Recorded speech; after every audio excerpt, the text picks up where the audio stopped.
Okay, Fred? yes. I don't know who's recording.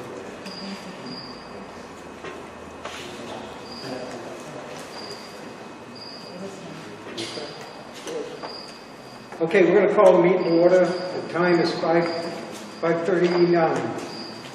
Tonight's meeting may be attended by the public, either in person or by calling in 1-603-370-3071.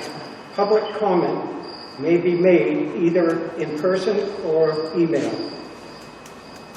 If you are present at the meeting, please wait to be recognized by the chairman, I'm sorry. Then state your name, address prior to making your comment. Your comment, if you joining the meeting versus by phone, call and wish to comment, please email your comment to comment@tnfd.org. Be sure to include your name, address, and email. Otherwise, your comment will not be read during this meeting.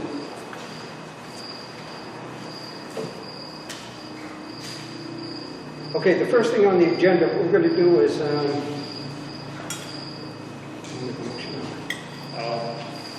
I'll make a motion that, based on the concern it seems to the public, it's a safer grant, that we reorganize the meeting tonight to move safer grant to number 2, right before correspondence. okay, the motion's been made. I'll second it. All those in favor? Aye. Okay, the first thing on it is correspondence. I don't know if we have any or not. So we received 2 from the public that we're going to read for the record. Correspondence in regards to the safer grant, so that's why we're going to bring those up. I think they're the same. Well, Joyce. So the first one is from going to be Kevin Kate. Yeah, one's the email, one's the actual printout. So, from Kevin Cake to the commissioners, myself, Commissioner Pyro, and Commissioner Orger. Unfortunately, I am unable to attend the above referenced fire commissioners meeting. However, I have some concerns and questions I respectfully submit for inclusion.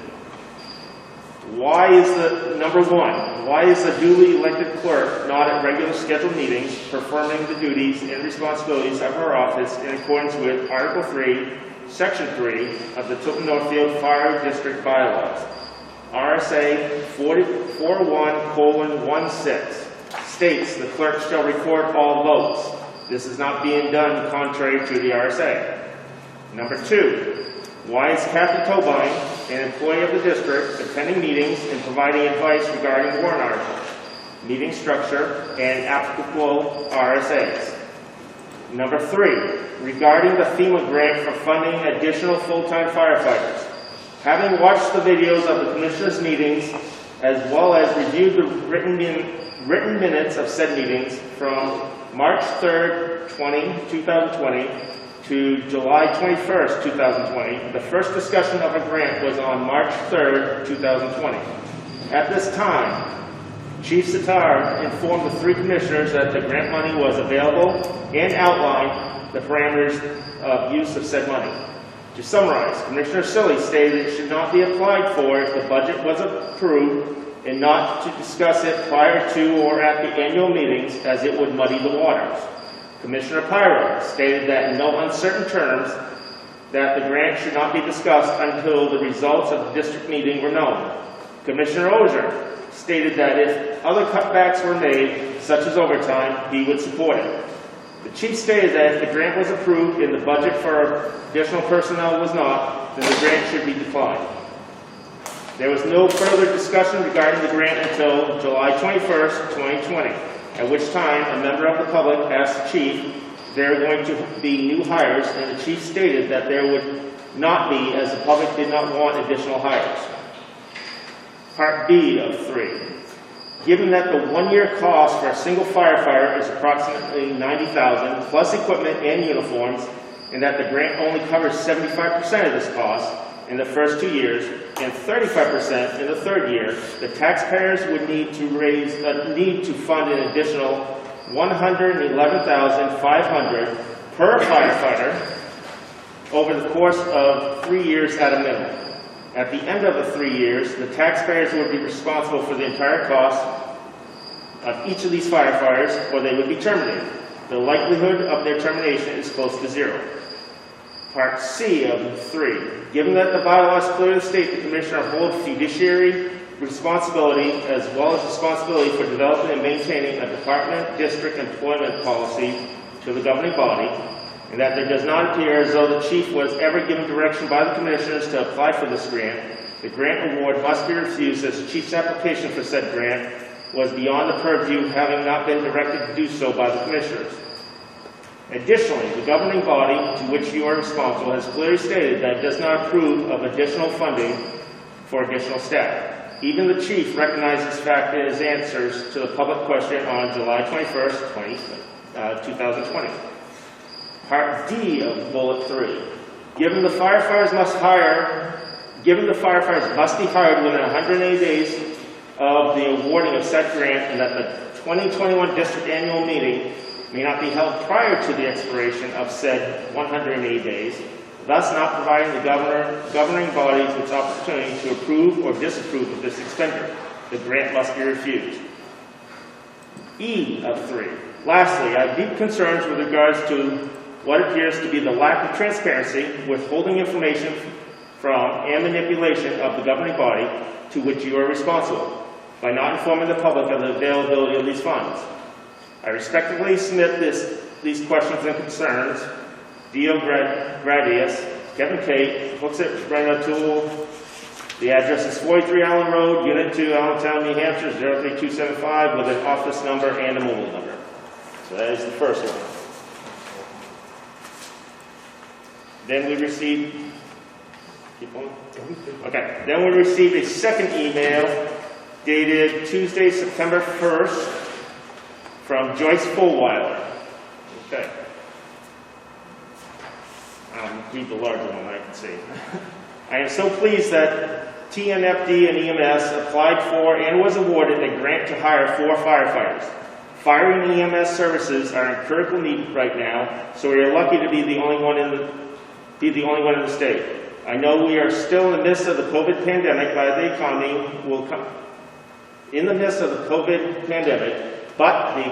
will come rolling back like never before. Our communities will continue to grow as more and more people seek out the beautiful lakes regions to live. Also, it's important to remember that our population is living longer and wants to age in place, which increases the need for professional and timely emergency services. And last but not least, we are not out of the woods yet with the opioid crisis and the increased hospitalizations for mental health related issues. We need emergency personnel now more than ever. So please vote to accept this grant that will strengthen and serve the members of our community. Thank you. Joyce Fulweiler, and I have her address. All right, that's correspondences. Okay. I guess the next thing is public comment. Cricket speak up.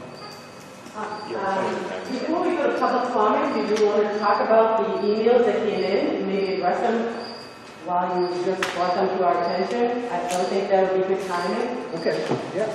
All right, thank you.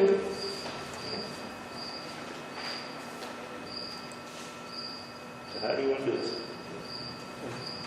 I think we need to discuss how the grant is structured, because I think that the and what Mr. Tate wrote in 3B. I believe the chief has how the grant is structured, Yeah. and I think that's an important piece of information. Yeah. It needs to be reported. All right, so the grant was awarded.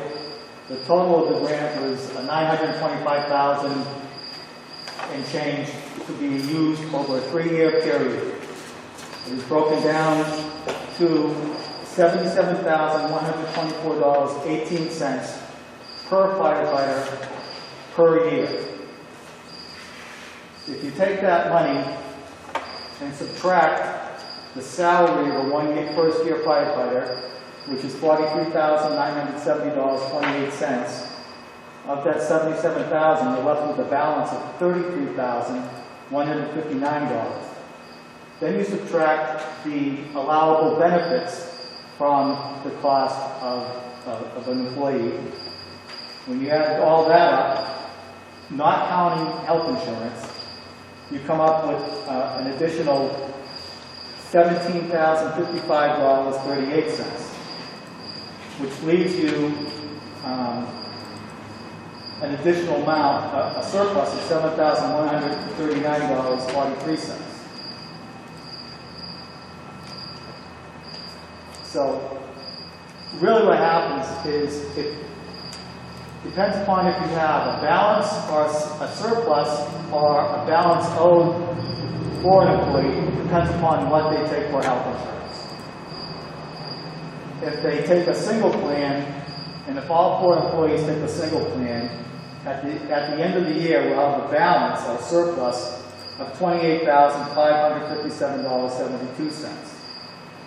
If all 4 new employees take a family plan, the district would have a balance owed of $38,871.24. And the reason that health insurance isn't covered entirely is because the way they determine they give you an allowance for insurance, which is the average of all the insurance used in the previous year per employee. And you come up with a figure, and that's what that is. So, if they all take a single plan or opt out, we'll have a surplus. If they all take the family plan, the district will have to appropriate $38,871.24. That's as what we know right now with all the figures that we have in our budget and what everything costs. Is there any questions on that? That's, Oops, go ahead. sorry. Sorry, Gretchen. That's assuming you're hiring someone at an entry-level position, correct? Yes. And you're also assuming that you're not going to give them a raise, second, third year raise? It's hard to hear, Gretchen. I know, and you have to make it. So my question is, they're coming in entry-level at that, what'd you say, it was 41,000? 43,000. 43 is entry-level. Yes, for the first year. So they're hired at a certain rate. 6 months in, they get a raise. After 1 year, they get a raise. And then normally, every year after that, the commission decide whether everybody in the district's going to get a raise or not. Okay, and then you can't, your insurance is cut, right now, are you in some kind of multi-year plan with the increase is not going to go up for another year, 3 years? What number are we working with? So the health insurance plans are adjusted annually. In my experience here, they usually go up, but it was a couple of years where they went down. So we haven't heard what's going to happen this year with the health insurance policies. So just going back to the salaries, let's not go into the health insurance, so with the salaries and you figure out if you hire at entry level, and I guess if I was in your shoes, I would want to hire someone with more experience rather than lesser experience. If you had 2 candidates, 2 viable candidates, you'd be looking at someone maybe. So my next question is, when you go to hire people, are you going to let them know this is FEMA money and that it's good for 3 years and after that it's up to the voters? Yes, that'll be part. That will be part of a disclosure? Yes. I'm sure it's in the newspaper and everybody's noticing it, but you you would discuss that with them during the hiring process? It would be in our ad for. Okay. And you are hiring, everybody else has a freeze right now because of COVID. This is something you would... So we wouldn't, if we were to hire, we'd have to start our hiring process. I wouldn't expect that any new employees probably wouldn't begin until the first of the year. we have, according to the grant, a 6-month window where we can, up to 6 months where we can hire firefighters. And then after that 6-month period, the performance portion of the grant starts. You can apply to start your performance period earlier, but you can't put it off after 6 months. And you're considering all the other factors with PPE, medical testing, and everything else is being factored in there. So when you're throwing numbers out, those figures are thrown in as an expenditure? Yes. So uniforms and all that kind of stuff, they're all included in my numbers here. Physicals. So that would come out of the FEMA monies? So some of the money is FEMA money. I'm going to say most of it's FEMA money. What is not allowed is duty uniforms because it's reimbursed. So we give the firefighters an allowance and they order it and we pay for it. And with turnout gear, that's not included. We have to pay for their turnout gear. But the medical testing and everything like that is not covered? Their Physicals would be covered by the taxpayers? That's correct. Out of your budget. And that's roughly 300? 350 or 500? 500 per round number. Per person? Yes. Thank you. That part. So, Chief, the numbers that you just gave were for the first year. Best case is a surplus of $18,000. Worst case would be a deficit of $38,000. Best case is a surplus of 28. Worst case, a deficit of 38. Okay, So it's like a $50,000 number. okay. So, 28 is the best case positive, 38 is a worst case negative. Can you give those same numbers for the second and third year? And then also what the cost would be on the fourth year after the grant expires, please? I don't really, I can't give you exact numbers because for the second and third year, I certainly don't know what the health insurance numbers are going to be. And I don't know if the commissions are going to grant a pay raise or not.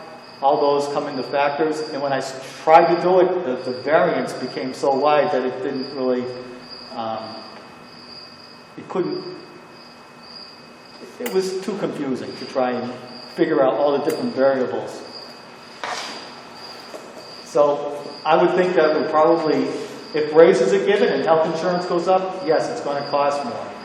If they don't give raises, it'll cost less. If insurance goes down, it will come in under budget. All those things are factors, which I don't know what those answers are right now. What I would like to know, I guess, is if we were to assume steady cost for, let's just say no raises, and let's say medical costs stay the same. As the funding from the grant diminishes, that's going to increase the amount of taxpayer involvement.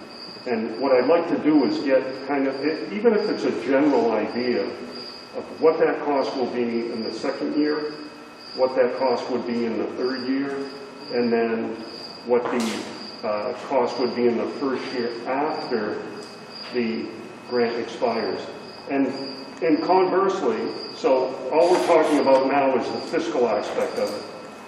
I would also like you to discuss a little bit about the necessity of 4 additional men and how you think that will benefit the district, because that's equally as important. We can't just talk about the cost, we have to talk about the benefit as well. So I'd like you, if you don't mind, to, even if it's not tonight, run those numbers and make some type of presentation as to the benefit of 4 additional men. Certainly. So, Can I speak to that a little bit? So, a couple of questions, because initially we had a question of the correspondences and where we're at with this. I'm not sure everyone is aware of the SAFER grant. The details of it is something you can find online. So, the background of the SAFER grant it is to do maximize your staffing for fire response. So one of the clauses in there is that if we bring someone on, their duties have to be more than 50% of the time as fire response, not on an ambulance. Some of the initial startup costs, it's right here, Chief, I read today. Some of the other stuff that I read on this is that physicals are not covered. Did we get a waiver for the costs that you, no, FEMA has the waivers in there. Did we apply for the waiver for the 25% cost? We don't have a 25% cost. Right, so it's 100% the first year. And the second year, and the Correct. So that is another piece of the equation that the SAFER grant has in there where FEMA pays 75%. FEMA, because of the COVID, there's a separate part of it that picks up another 25%. So these are factors involved in this. This is not a 100% determined yet. Turnout gear is at the district, 5,000 approximately per person. with their regular uniforms and turnout gear Turnout and duty is about 5,000, and the physical. and the physical on top of that. About 5,000. So physical was not included in that. I was kind of looking at crunching the numbers of this whole thing. This does not hold a requirement that we have to pick up their position in 3 years plus 1 day. So that was different from what I believe was last year's posting, the 2018 version. This is the 2019 version. So there is a step-out clause, essentially. So you could do a contractual hiring if you did that. I did not read in here where we have to take the maximum of the 4 people. This ended up in the news, and it was not because of the department that ended up in the news. FEMA did a press release when they awarded it. So that's probably the surprise to everyone last weekend, because we received an email, we were awarded it, and then I got notifications through Facebook the next day that it's in the news and things like that. So it was a bit of a surprise. Initially, we were looking at the opportunities for this. Just because it's for 4 people, one commissioner here is not necessarily saying to go for the max of 4 people, because we have to do quarterly audits and they have to meet that certain requirements. Otherwise, we could end up paying back some of the costs. So there is a lot of factors in play here, and I understand where the public's at. Continue? Yeah. In regards to the correspondences, because that was the question that was brought up, I respect from the public what was said. I do want to go back and listen to the recordings myself of that, because some of that terminology that I was stated as saying, I'm not sure is accurate. So that is one thing I will review, the actual audio recordings to make sure that that is correct. We knew that the grant was there. It was a potential, but the likelihood of being awarded, we weren't sure. We put in for 2 people for the busiest time of the day. That was to offset when our call people weren't there. So by having 2 additional people, which we spoke at the meeting about, the intent was that would give you 4 duty personnel during the day, and then at night would rely on the call personnel to pick up the slack from that. But during the day, as per reports we've had, is our busiest time, and that's when we do not have as much call force support, because they are also involved in their jobs. So that's some of the pieces here. It is not an all or nothing unless I am completely mistaken. Right? So, but that's part of why we're all here tonight and why it's all on the table. Okay. For now.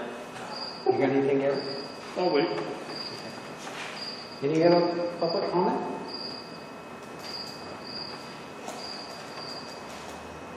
I'm just wondering why this wasn't mentioned to the public at the commissioners meeting. Do we have your name, sir, just so? Miles Clark. Miles Clark. Where do you live? Northfield. Thank you. So the budget that was presented at the meeting was the budget as if we were going to have a meeting in February. So at that time, we had put in for those 2 positions at the time. It was essentially a stop in time. Even though things are changing, we could change, oh, let's change this number, let's change this number. That's why what you saw was amendments for like the engine and things like that. Yeah. So all that was there. If the public voted for it, then we would have went with that, because we didn't know the grant. The grant was literally awarded last Friday. So we were looking to cover down on that. Yeah, but were you aware of it at the meeting? Because it That we wasn't had mentioned applied, at the yes. meeting. That we had applied, yes. Aren't you concerned that you may be circumventing the voting public? We're here listening to the voting public right now. No, I mean at the fire district meeting. I don't know I have my own opinion, but I don't represent the board in my opinion. Yeah? Okay, thank you.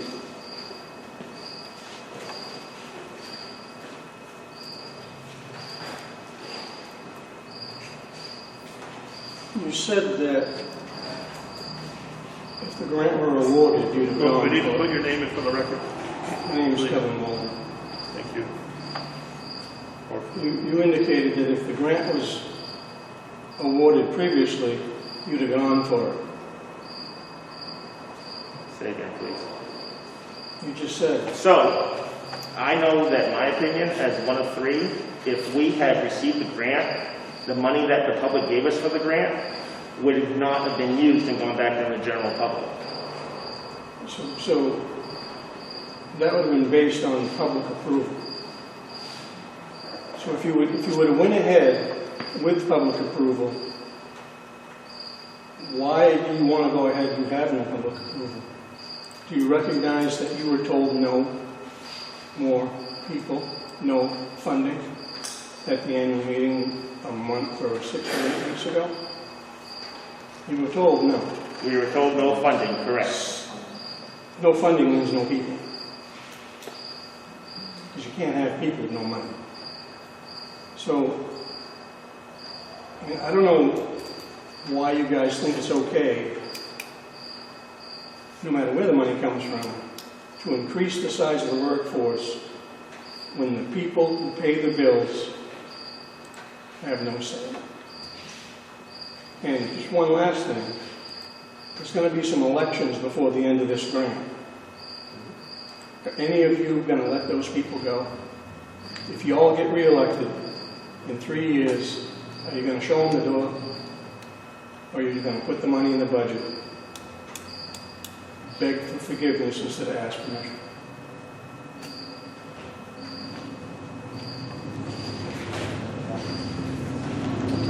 Matt Gilman from Tilton. I got a different impression from the district meeting. I didn't get a "we don't want more people" impression. I got a concern of how we would pay for it impression.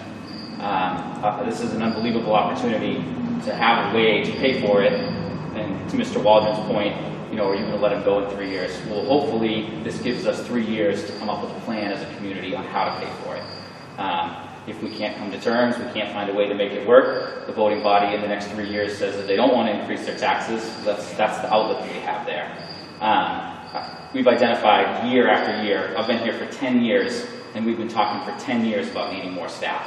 I've been to many commission meetings, many budget committee work sessions where they have all struggled with, geez, we need more people, how do we pay for it? The 2 guys, that was a compromise. That was yeah, we really need to get into another guy on each shift, but that's a big pill to swallow financially, so how can we step this out? And the 2-day guys was, well, this is when we're busiest, this is a way to help kind of spread that out. Now we have a chance, I'm understanding, 100% for 3 years, minus some gear costs. There is some cost, I'm not saying it's totally tax-free, totally no money spent.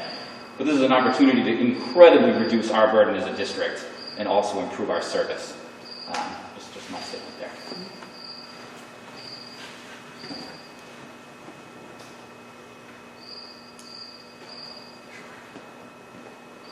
Hi, Scott Lewandowski, Northfield.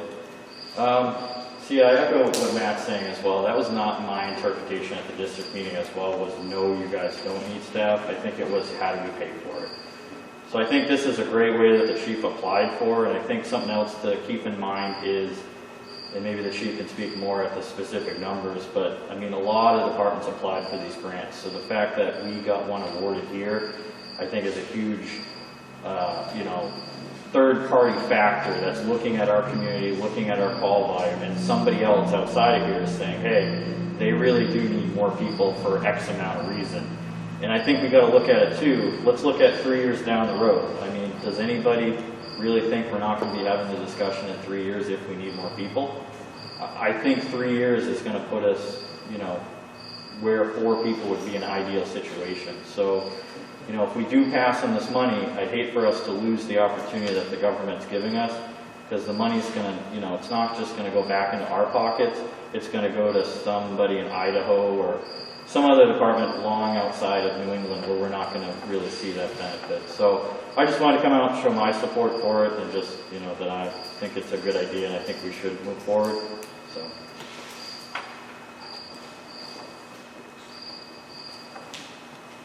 Mr. Howard, other than my favorite part, as years go on, call volume goes up. It's not back in the day of 20 years ago that they responded to 500 calls. 12 or 10 on duty. 12 on duty responded to 2,000 calls roughly, give or take. Whether it's fire or EMS, it's the middle of the night.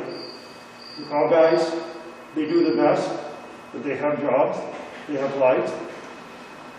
An extra guy on shift, 2 ambulances, 2 EMS providers, or 2 fire calls.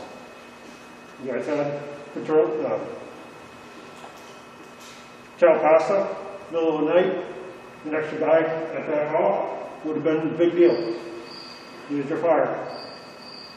So I get this cost to the taxpayers. I'm one of them. I'm willing to have an increase if I have to. For the amount, for the 3 years, if the people are being hired for that 3 years, they know it. You know, where your call is going to be in 3 years. That's still income coming into you as as the ambulance rolls. It's income. One way to look at it. When you're not doing Kevin Franklin come over, putting a sandwich and come down to do your calls for you. That's lost income because you have one guy left. So some of your cost does get adjusted, and I get the whole car cost as far as taxpayers going up. But I'm much rather in the middle of the night, if I don't have an emergency, know that I got qualified and someone coming.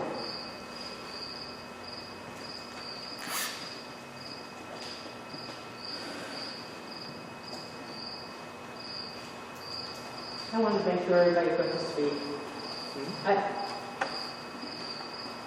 We all want that telephone call to be answered. We need help. Fire, EMS, we all want it. We pay for mutual aid. So that's an expenditure built into our budget every year. And every year that we're paying for mutual aid. Oh, is that coming down to the town account, Kevin?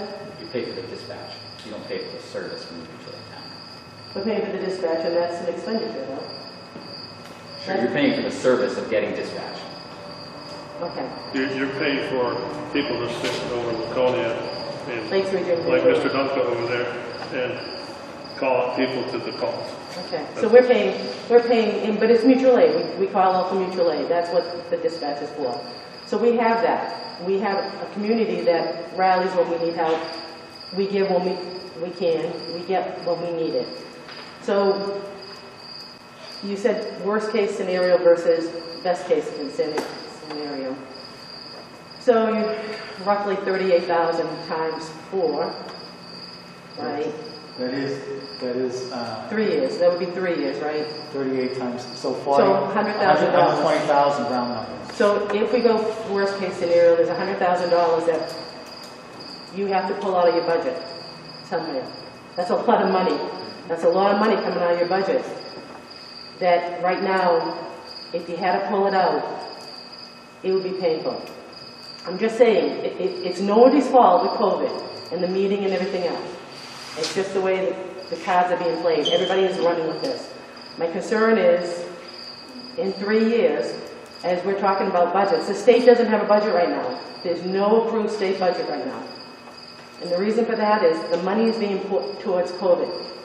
If it's not essential, if it's not an essential expenditure, it is not happening. And even because I do purchasing, some of the purchasing at the state, even if it's an essential expenditure, it's going through additional levels of security and oversight and everything else. So right now, we're in a very unprecedented, unsure, not solid foundation. We as a community, nationwide, worldwide, I'm concerned about 3 years from now, the taxpayers saying, we cannot afford these people. Laconia went through this with the police force a few years ago. Everybody wants to hire, everybody wants to train, everybody wants to build their crew. But when it comes to laying off, it sucks. I don't care how you look at it, it's the worst part of employment. It's just the worst part of it. Been through that too. It's awful, having to lay people off for whatever reason. So, it's not free money. It's not free. It came from somewhere. And we may not need all of it, we only take part of it or whatever. But I'm telling you, I just, no good deed goes unpunished. And I'm just thinking, the other part that no one's mentioning, and you told me, don't worry about it, I feel like when we hire these people, then we go into, there's the opportunity for a collective bargaining agreement, CBA. You're telling me that they don't want to pursue that. The men are happy about their benefits and everything else. You're saying that. I got to tell you, again, from life experience, the union pushes for those CBAs because they make money off of that, and they're losing ground. And you may say you guys don't want to do it, but I don't know. I'm not going to feel any better if they decide to go CBA and say, look, I was right, because that's another expenditure that and no offense, no one on that table is prepared to go through a CBA negotiation. If you've never done it, have any of you done it? I know you've done it, and no offense. You're from the other side of the table, and your experience is from the other side of the table, correct? So you weren't management at the time. I was not, but I know what you know the experience. The agreement is and what the process to go through. And I also know that it doesn't dictate how many people you can have. A collective bargaining agreement is an agreement that does salaries, benefits, those types of issues. The collective bargaining agreement can't dictate to me managerial processes. No. I decide. Well, it does, because it can go into the grievance process and everything else, and some of the personnel We do things. have a grievance process currently. I know, but the union will probably supersede that. And usually, that's the case. It's part of CBAs. You pull out any CBA in a 50-mile radius. It's not going to just be salaries, evaluations, and stuff like that. So that's another factor. And that, to me, is just going to increase the bottom line, too. That's my personal opinion. And again, you're talking about life experience. Gone through the Teamster negotiation, gone through AFL-CIO. Me personally, I've been in those situations. Going in with the Teamsters trying to get into an office. Going into a job as AFL-CIO. And you know what? I just think that the voters will feel, I will feel like we're being bled for money. This free money that everyone's talking about is not free. Thank you. Just so you know, a collective bargaining agreement is only valid once both sides agree to everything within that collective bargaining agreement. If both sides don't agree to it, then that's not part of the agreement. So to get there, both sides actually have to agree. And if you agree, then there's no problem following through with the terms or holding the other side accountable to the terms of your contract. And then you go to the voters and say, this is what it's going to cost you. Because that's our experience in the school district. You've got the custodians, paraprofessionals, the teachers. And this is what it's going to cost you. That's the life experience we have here. I won't step away from. Okay. Sorry to correct. Matt Gilman from Tilton again. I'm going to put my union vice president hat on real quick. We have no interest in collectively bargaining. For the last 4 or 5 years, we've had a really good relationship with the commission. We've come to you guys, we've expressed where we stand, we've had a dialogue. and that's all that the line firefighters are interested in. We like it that way. It's flexible for the fire department, it's flexible for the firefighters. The way things are right now, we love this dialogue. We don't have any interest in forcing a collective bargaining hand. I just want to put that out there.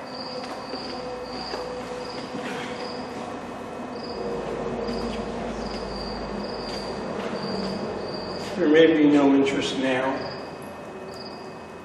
but there was at one point. So that means there probably will be again. Because everybody likes how everything is now, where they're getting a damn good wage, their deductibles and/or, and I don't know which, co-pays are being paid. What is it? Deductibles, okay. That's so we can get a cheaper rate on health insurance. But that could be passed on to the employee, but it's not. So what I'm hearing is as long as the taxpayer's over the barrel, we're good. As soon as they start to want something back, we might not be so good. Because there was, in fact, a time when there was talk of a union. They went to the commissioners said no. That is a fact. Right? So, yes. So, when things aren't all warm and fuzzy, and who knows where we're going to be in 3 years, with things the way they are, I fear that you're going to see the town's tax eating a lot of properties. People probably, we got our money now. December I question, next July I question, from there on. And I suspect that there'll be some tax eating going on. People are going to lose their houses, however, we keep spending money. Spending. It's not right. I'd just like to counterpiece that if you guys are all right. We did ask to collect, for perfect understanding, the fire department is already unionized. It's already a thing. We don't have a collective bargaining agreement. So they're two separate things. We did in the past ask to collectively bargain, and that was not because we quote unquote have the taxpayers over the barrel. It's because there was no dialogue between the firefighters and the commission. It just didn't happen. There were no conversations. In the last 5 years, those conversations have happened. We understand that things can't always be perfect, that sometimes things have to change, and it's the dialogue that we care the most about. That's really the purpose of a collective bargaining agreement in and of itself, is to have a dialogue. So, yeah, we like our jobs right now, but we get it that things change. We just want to be able to continue to have the conversation. Okay, but the point of clarification that you had you back to me and I couldn't hear it. You said something about the collective bargaining agreement. We are already part of the union. We do not have a collective bargaining agreement. Correct, because you don't have enough numbers. Correct. But he said that we asked to unionize. Just wanted everybody to understand, we already are a member of the union. We don't have a collective bargaining. Okay, thank you. Large taxpayer, can I speak as a member of this department? Give my opinion.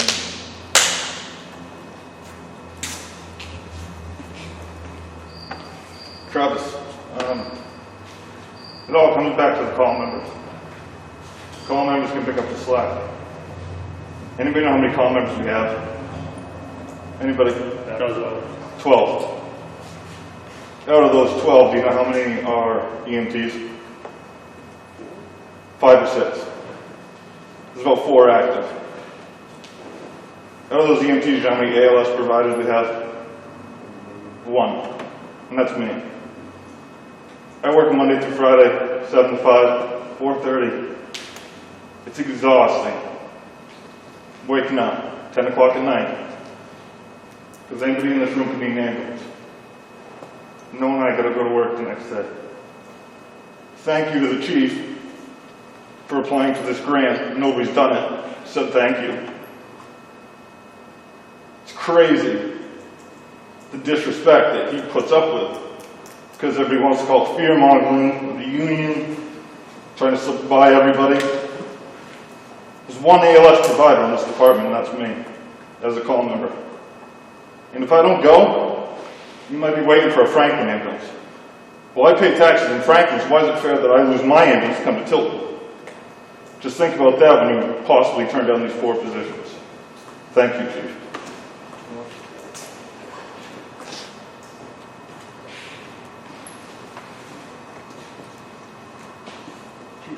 I'd like to ask you what the process is moving forward.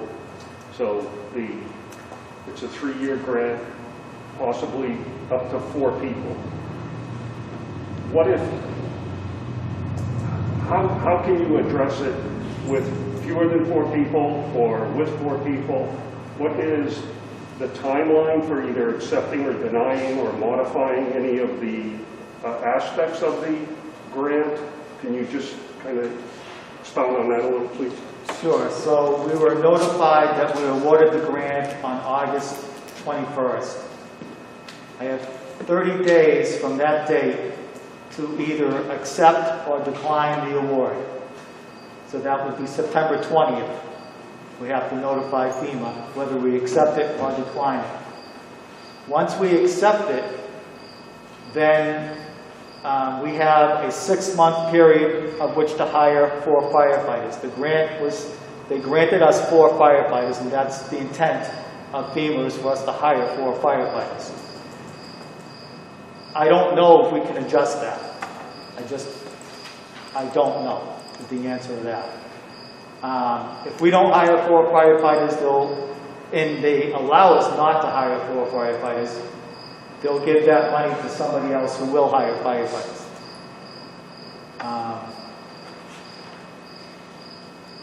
After the hiring process is completed, and just for example, say we start them in January, then the grant will run from January of 2021 through December of 2023. After that, then it's up to the commissioners and the voters to decide whether they want to support the cost to keep those folks on or not. And if they decide that they don't want to keep the folks on, then those folks will be, the last 4 people hired will be the ones to be let go. Because I don't know what's going to happen between now and then, whether people are going to retire or leave for what other purposes. If you accept this grant, you have to keep that firefighter force, and currently we have a firefighter force of 12. If we hire 4, we'll be at 16. During that performance period of 3 years, you have to maintain that level of 16 firefighters. You cannot go below it.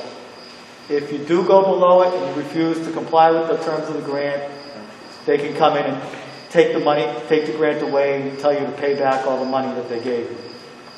Not saying that they would, but they can. I don't know if that answers your question. Just to follow up on that. If you accept the grant, it's 4 people for 3 years, period. No manipulation of that. That's my understanding, but I don't know 100%, because until you accept the grant, then you can talk to the people at FEMA. They give you a person that be in charge of managing your grant through the 3-year period, and you can talk to that person and ask them questions, and they submit it to a board or whatever. I don't know what they do at FEMA, of how they decide. If you want to alter your grant, you have to apply to do it. It has to be approved or disapproved before you can move on with whether you want to change what you want to do with the grant. I know there is a process. If, say you wanted to accept the grant earlier or start the performance period earlier, you have to accept it and then apply to, say, I want to start it earlier. They can either accept it or deny it. If they deny it, then you have to start your performance period would be February 21st. What would be the minimum qualifications of these 4 positions? So we will advertise for state certified firefighter, which is firefighter 1, firefighter 2 certifications. You have to pass the CPAT exam, which is the certified physical abilities test. We have to pass you have to be an advanced EMT, and we want to... Are those qualifications, excuse me, all those qualifications are upon hire, or for you have a certain amount of time to reach that qualification? So we prefer to have them upon hire, but there are a couple things we might let go for a month or 2 if, like, you're in the process of getting your CDL license and you haven't tested out yet, we'll let that go, but it's still a requirement that you must obtain that CDL license. My question more is towards the performance of their jobs, such as if you were to hire a firefighter who's not AEMT, how long would you give him in order to, or her, in order to reach that level of qualification? I would hope that they were probably already in the process, and until that process, I'd find out where they were within that process. But on the far side, we'd do 1 year, but I don't anticipate that will be happening. So are there any stipulations in the grant that say a hire has to be a certain qualification level? For us, there are no specific qualifications other than a certified firefighter. We add those additional qualifications onto the job description. So, but for FEMA's sakes, it's firefighter.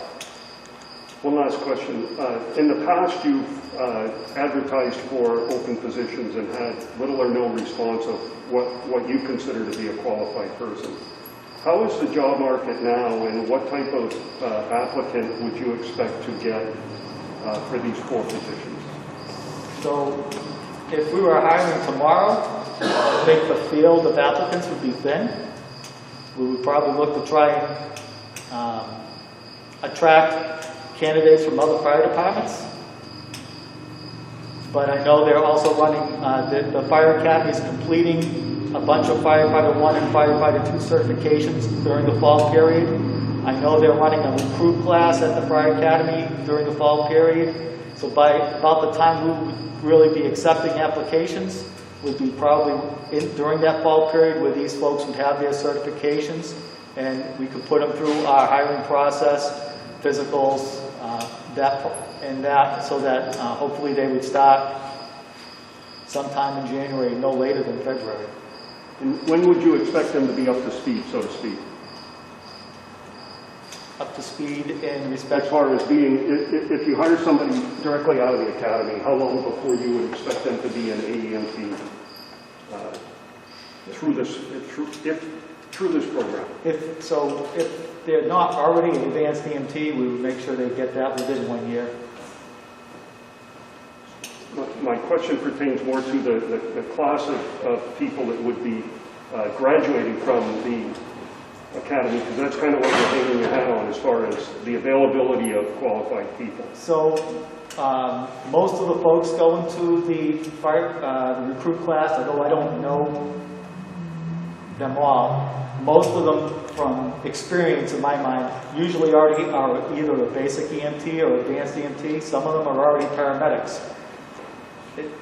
But I don't know the makeup of this class that's going in. It's starting this month. One last question, and I'll have you guys move on. So right now you have 1 paramedic on each shift. Yes. Would it be your intention to hire one of these 4 additional people as a paramedic? Would that be one of the mandatory requirements for at least one of the applicants? It would not be a mandatory requirement. So this, okay, thank you.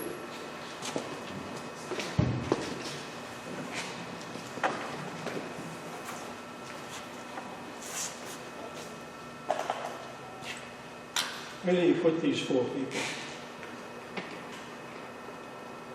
In the fire station, on the ambulance, on the engine. Where do you put them? Where do you house them? We would house them in the central fire station with the rest of the folks. Right, then if that's the case, why have all the plans that have come for a new fire station included more living quarters than we have now? Because in my opinion, it's a good idea to plan for some limited expansion in the future. So that's why I think the fire stations had 4 bedrooms for staff and another bedroom for student interns. So 5 bedrooms altogether. We don't have that now. We don't have that now, no. You want to take 4 people more than we have now and put them in the space that we have now. So if you can do that now, why does the new building need to be bigger? Well, I don't really, the new building has to be bigger because we would like it to comfortably house additional personnel, apparatus, spaces for hazmat cleanup and those training spaces, which we don't I'm currently talking have now. specifically about living quarters. Living quarters? We have, whatever we have right now, and we have whatever people we have right now in that space that we have right now, and we're using that space to its maximum capacity. You want to take on 4 more people and put them in the same space we have now. So that would be Or one is- person per shift, so or is it's there- not all 4 at the same time. So is there a plan to expand the living quarters? There is a plan that we have if these additional people are hired, how we would manage that within the current confines of the fire station, yes. We have options available to us.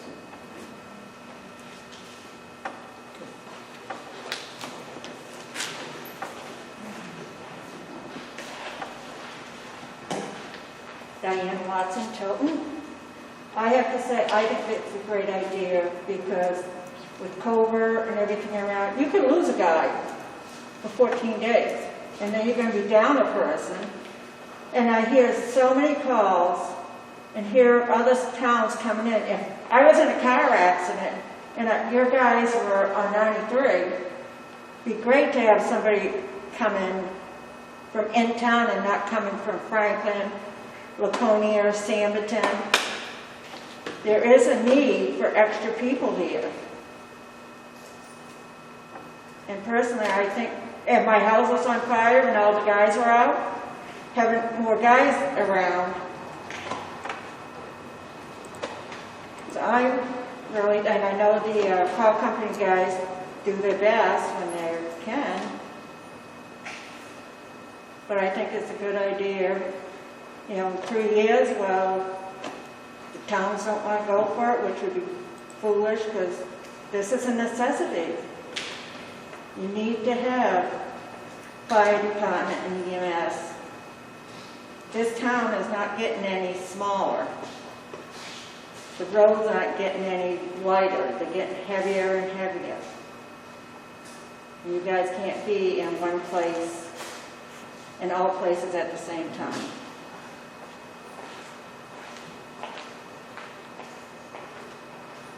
So,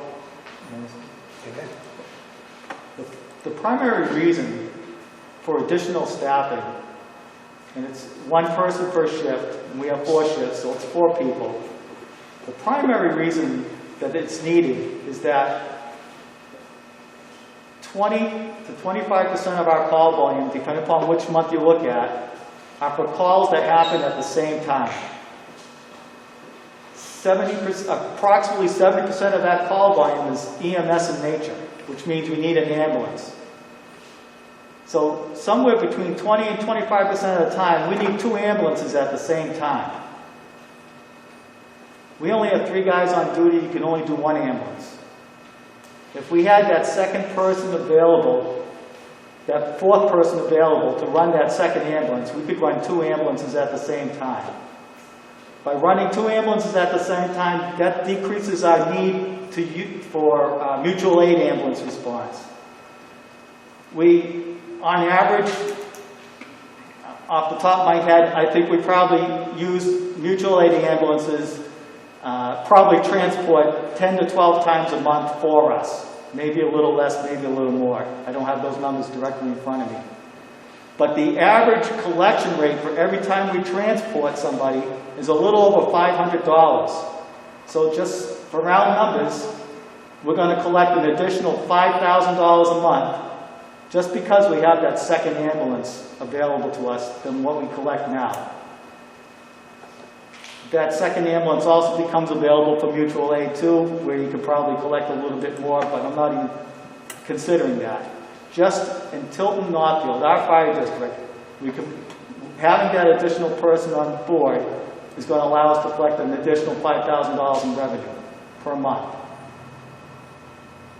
It certainly doesn't cover the entire cost of that additional personnel, and it certainly doesn't, the ambulance revenue actually goes into another account. And unless you change the funding, the reason for that account, you probably can't use that $5,000 except for turnout gear or equipment. But at the same time, That's additional revenue that can be used for when you do need another new ambulance or you do need another new engine. That money will be there. You won't have to worry about it as it is right now. Finally, there's so much going on during the day and during these shifts that it's very difficult to get everything that we need to get done on a daily basis done because of our call volume now. When I first arrived here in 14, we're doing daily 1,400 calls a year. If we keep going the way we're going, we're going to be around 2,100 calls this year. So in a 6-year time frame, we've increased our call volume by 33%. And we haven't increased our on-duty capacity at all. It has stayed the same. So the workload has gone up by 33%, and the ability to do the work has stayed the same by the number of people that are here to do the work. These guys work hard. The best guys, I put them up against anybody. And I talk to a lot of fire chiefs in this state on a regular basis, and Tilton Northfield is a shining star within this state. And it's because of the folks that work here, the employees, the deputy. Unbelievable. And for us to be able to allow them to do, it's not that they're going to do less with more people, we're going to be able to do more with more people. And that's all we're trying to do here. We're trying to be able to serve the needs of the community, and this grant, this almost $1 million gift, is going to take a large burden off the backs of the townsfolk, at least for the next 3 years. Is it going to be totally free? Probably not, because in the end, we might have to kick some dollars in. But I think those few dollars that we're going to have to kick in are well worth the difference in the work rate that we're going to be able to provide this fire district than for the cost. The value is so high. It's unbelievable. I mean, thousands and thousands of fire departments within this nation applied for this grant. They awarded 105. So of all the thousands that applied for it, we are one of the 105 in this nation that were awarded the grant. The third party, the people at FEMA, looked at our grant and said, boy, these folks really need help. We're going to give it to them. We're the only fire department in the state of New Hampshire to get it. I think that speaks volumes. So when that grant is sent through, it's reviewed by several firefighting agencies and people involved with the service. And by reviewing your grant, they saw the need. Yes. They saw the need that the area has. So we're looking at a perfect opportunity to try something with a minimal cost, and there is a cost to it. But we've got the ability to try it. City of Laconia tried it, backed out at the end of 3 years. We've got the ability to try it. But I think what you people are really going to realize, the last meeting that we had here, I was not able to attend because I responded on 8 runs after the duty crew had gone out as a call firefighter. Last evening, and the only reason I bring it up this evening, because my wife said, another meeting? Last night we ran 4 more additional runs on top of the duty crew going out. Guess what? It wears you thin.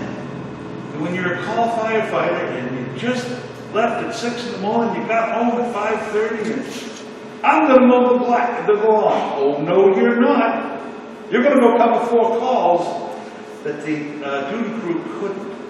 It's important, certainly, to keep an eye on that metric, but don't abuse it. We've been through this growth into, a full-time department. We were well behind all the communities around us. We caught up. But we've got a perfect opportunity to try something. And in 3 years, it doesn't work out. We got the vote to get it back out. I don't know. Somebody's giving us money, try it. Granted, It's money that we all pay for. We say no, that money's going somewhere else. Might as well come here. Let's try it.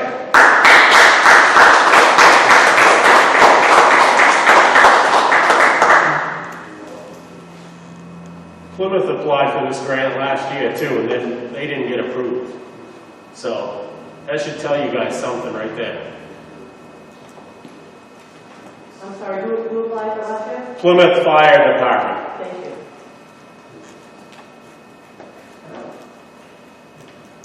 Anybody else? Anything else? No, the chief, the only thing I was going to kind of add to what the chief has said is one thing to consider is possibly looking at our as the chief mentioned, adding extra runs increases the revenue to the the equipment and apparatus fund, and looking at the ability at the district meeting to take that additional revenue that we're generating by sending our ambulance out and using that to cover some of the costs. Because at the district meeting this year, I don't believe we didn't do it, but one of our intentions was to be able to take some of the equipment apparatus fund and use that to pay part of any debt service for a new station. So maybe we look at the possibility of taking some of that revenue and offsetting the cost, the additional cost. What was the worst case scenario? 38,000. Yes. So to say, if you do some math, I mean, they're almost going to equal out, but adding that, so in a sense, it's not covering, it's not going to necessarily cost the taxpayers that, but that account would have to be repurposed through the district meeting. And I don't know if it's ability, it was just a thought I had today when I was reviewing for tonight. So that was just my initial thought. I think the chief gave me a number of 15 to 20% third-party billing that we're not collecting on, somewhere between 15 Well, and it's 20. the number of calls, so it doesn't matter if it's EMS. I'm just saying, he's throwing a number out, and I'm just saying that you said somewhere between 15 and 20% uncollectible, correct? We collect approximately 75 to 80% of allowable charges we do collect. Okay, so there is a deficit on what we bill that we don't get reimbursed for. So I'm just saying, let's be very transparent about some of these numbers. You're saying that if we run a fourth person, there's 10 runs at $500 a piece roughly, but that may not be $500. When you're averaging it out, let's just be truthful about the numbers, because it's not penny for penny. There is a deficit. To add to what Gretchen has said, it's important to remember that some of that money that is not collected is because service was provided to taxpayers. So rather than have them pay taxes and then also be sent a bill for the service that they've already paid for, some of that money that's uncollected is from residents of the two counties. Absolutely. I'm aware of that. That is correct. So for the folks that don't understand what's going on right there, so say a resident of the fire district needs the ambulance. We take them to the hospital. If they have insurance, we bill their insurance company. The insurance pays us whatever. Anything balanced owed is written off. If they don't have insurance, we write it off. And this is an exercise that we go through on a monthly basis. And anybody who's been the chairman of the fire commission knows that they come in once a month and write a whole bunch of these outstanding bills off because they're residents or somebody's indigent, too poor to pay the bill, and they have proven that they are too poor to bill because we have a process that they have to go through to do that, and we write it off. So that's why some of those collection rates aren't as high as what we would like them to be. But realistically, when you look at other fire departments who transport through ambulance services, we're in the same ballpark as all the others. Our numbers are no different than Belmont's or Franklin's or Laconia's. They're almost exactly the same.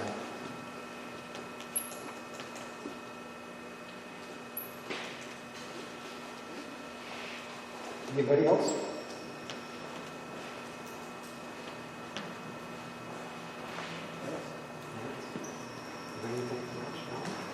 Well, I have a lot of things going through my head on this whole process. I've been thinking about the whole thing, the costs and housing, sleeping arrangements, requirements of the grant. What's our percentage of medical calls versus fire calls? Approximately, depending upon the month, anywhere from 65 to 70%. 65% is medical? Okay, so we're going into this as a deficit for our report because we have to maintain a minimum of 50% for these people. So what you're not, I think what you're misunderstanding is that ambulance is considered a firefighting vehicle. It's specified in here, fire versus medical. I read it in here. 50% on fire response, fire emergency calls. So definitely when we look at this before we vote, there's quite a few questions I have after scrutinizing through this thing. I'm not a grant writer, but I can read black and white pretty good. So when it comes to us, I have a lot of questions put on the table before I make a decision. I think you misunderstand it, though, honestly. I understand what you're saying, but I know the actual... Page 42, Chief. Let's go for it. Do you have the revised or updated version? I have the one you told me to go to today. Okay. Safer grants will only pay for occupational positions where primary science more than 50% of the time is on fire suppression vehicles regardless of collateral duties. So all duty firefighters are assigned to the engine. 100% of the time. Mm-hmm. If an EMS call comes, they take the ambulance. So they are all assigned to the engine. I have lots of questions when we get to that point. I'm not going to add, but right now I can wait till our discussion point. Okay. I guess I have a question about the record keeping of such an event. If your people are on the fire suppression equipment and they go out for a run, am I correct in your truck, your engine would go out and the ambulance goes out, they both go out all the time, is that correct? No. Okay, so if they get called out to an accident, only the engine would go out or would the engine and the ambulance go out? Both the engine and the ambulance goes through And it would be reported as what kind of incident? Medical? A motor vehicle accident. Okay, so they go to a fire. Do they bring the ambulance? Generally, somebody usually brings the ambulance. And that would be reported as what? A fire. And if they transport someone, how is it then reported? Transport someone from the fire? From the same incident. There's a fire and someone has to go to the hospital. They would create a new incident, an EMS incident for the transport. So that one call could be counted twice. That one. You would have a fire incident and then an EMS incident. So if my house was on fire, they come out, it would be first they mark it down as a fire, and then if someone had to go to the hospital, a second incident would be for the medical portion of that? Not through dispatch, though, through the reporting software. That's what I'm trying to get. So it wouldn't be, dispatch would pull two numbers for the same call. It would be one run number, say you're number 1, first fire of the year, number 1. It goes in the reporting software too. If you have a medical incident, all under the same incident number 1. So it would be an event, it would be number 1 event, and you'd have 2. Yeah, so don't get confused and think that, oh, we did 2,000 calls last year, when in reality it could have been 1,000 calls, but there was 2 patients transported. It's not like that. It's one incident with 2 reports being pulled through the dispatch software, or the incident reporting software. So FEMA would look at that? FEMA looks at everything that we give them. Okay. They ask, the application is very extensive. Are you still using Firehouse? Okay. Yes. Thank you. My name's Dan Moses. I'm not a resident, but I have worked here for almost 10 years. I just feel like I can clarify a little bit. I think there's some misunderstanding.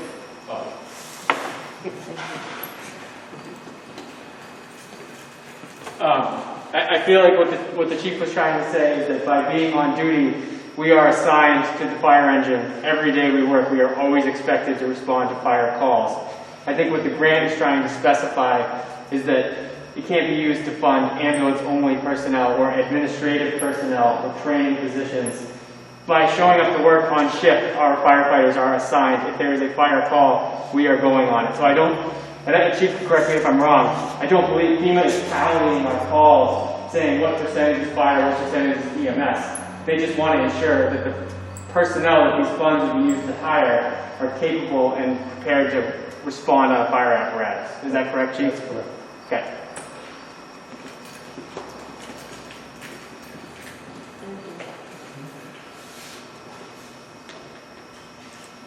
Anybody else? I guess the big question in the room is, will you be making a determination tonight whether or not you're accepting this money? Or will there be additional meetings in the future? My opinion is, Gretchen, is discuss it tonight, but I'm not going to make an opinion. Or decision. Okay, decision. And then we're going to have another meeting because we have to accept this price. Correct. I think there's an awful lot of information that they give you in a grant, and you really have to wade through it and make sure that you're able to meet these qualifications. Because he said, worst case scenario, they could come and pull that money, and if they pull that money and hire someone, you've got egg on your face. You could lose. People will look at you and wonder. As you know, the community can be rough on stuff like that.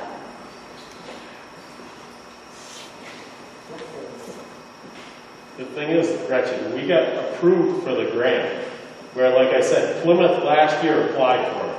I think Plymouth's running 200 calls behind our department. Okay? They got denied. Clearly, with the information that the chief has plugged in, is telling our townspeople and this grant that we are due for it. I mean, like he just said, if we can get our ambulance out twice a day or twice for calls every day, I mean, we're bringing in revenue right there. Because you've got insurance, 90% of the people in here got insurance. You're going to be billed for it. Your insurance is going to pay the department. I mean, it's like Kevin going to build a house and trying to set a wall with one person. Is he going to be able to do it? No. I mean... But statistically, I don't know if 90 is an accurate number for people having health insurance. I'm just, I'm just throwing numbers out there. I'm not a numbers guy. I'm just cautioning you because, you're talking to someone who does a lot of research. I'm very good about some of my stats. Sometimes I'm not good, and I should forgive me when I get bad information. But I do due diligence, and I start looking things up, and I keep stats and stuff. So I just caution you when you're kind of putting numbers out there. You may be... Well, it's like chow pasta. There was 3 call guys at that call. I was one of them. I was there for 9 hours. 9 hours. I didn't sleep all night. Is it fair to me? No. I don't see anybody else in this room besides the full-time guys and us call guys getting up to go to calls. You're right. You know what? We have a problem. But everyone you guys argue about, it's bullshit. Listen, we have a problem with people volunteering or being compensated for their time in the community. People are not stepping up like they used to. You can't get volunteers at any of the communities. Open up the websites. I'm not saying that you guys aren't working hard. I'm saying be very careful of what the taxpayers can and cannot afford. Well, and I think you make a very good point, Gretchen, and I think maybe it's something that may be worth looking into, is what revenue have we lost because we couldn't provide the service at the time and we had to go somewhere else. Your revenue will never, ever, ever, ever, and I'll say it again, never cover your costs. If this were a business or any $5 business... What is the cost for this program? You'd be bankrupt. The cost that we're going to incur during the 3 years in this program. You're not going to cover that cost. Oh, I would disagree. I'd just like to identify. $600 to $700 to $1,000 a run? The fire department is a service that is provided to the community, not a business. It's like you would never expect the Air Force to return a return on its investment to the country. Providing a service to the community, it costs money. Looking at it like a business is kind of against the grain of what it is. We're not for profit. We weren't, I don't believe, when I look at fire department, police departments, I don't look at them as for profit. You know what? Transfer station. If they make money, great. Realistically, are they in my community? And I can't answer that because I don't know if we're making money there or not. But it's not, we're not, I don't think we're ever going to be in a position, I don't care how you're funded, that you're going to be able to be self-funded. Self-funded. You know what I'm saying? This is not the type of environment, work environment, and services provided. It's not going to be self-funded. I don't know that there is any fire department that is self-funded. Realistically, you can't. But by the same token, there are benefits from it. Because besides this building, I don't see anything I could stand to be corrected that was purchased with taxpayer dollars. It was purchased through the apparatus and equipment fund. Not this building. I don't think. I'm sorry. That's what I said, with the exception of the building. Oh, I'm sorry. Yeah. All right. I mean, from hoses to gear to Right. everything you're saying, I think the only exception, Kevin helped me out with the rescue truck. I think that, no, that was, before the apparatus work fund, there was called a truck fund of some kind. right, That we brought to an end the second year into the apparatus work fund. correct. But